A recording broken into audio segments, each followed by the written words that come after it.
चीजें जो घटी है वो तो कारण का विश्लेषण करती है और रूट में चला जाता है। ये अब उस स्थिति में पहुंच जाएगा।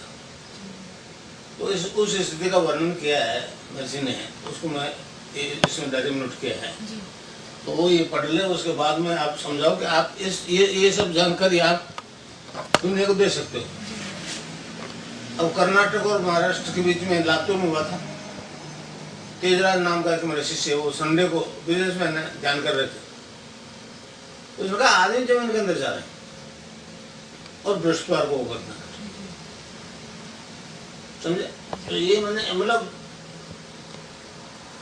3 फायर है, मतलब अग्नि 3 प्रकार के होते हैं। ये जड़ अग्नि ये इतना समझा दो फिर आप भूल जाते, फिर मैं भूल जाती हूँ। अच्छा ठीक है।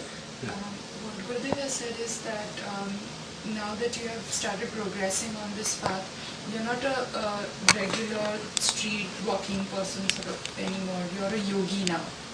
And the difference between a yogi and a scientific minded person or a scientist is that the scientist looks at the after effects. That is, he looks at the events, he looks at the causes after the event has taken place.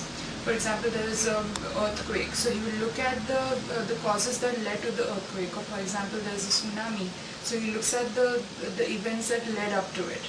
Well, the yogi is able to see the causes, is able to see the event before it happens and what are the reasons that will lead up to the event. He's able to see this beforehand.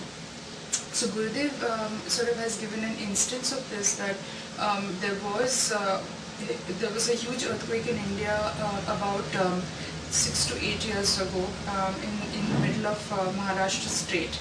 So one of his disciples was meditating on Wednesday or Tuesday, and he was able to see the earthquake happening during meditation, but he didn't know exactly what time or where.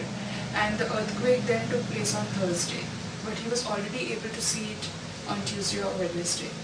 So this is what Gurudev is saying, is that you will be able to see the root of the event before the event actually takes place. And the scientist or the scientific community only sees the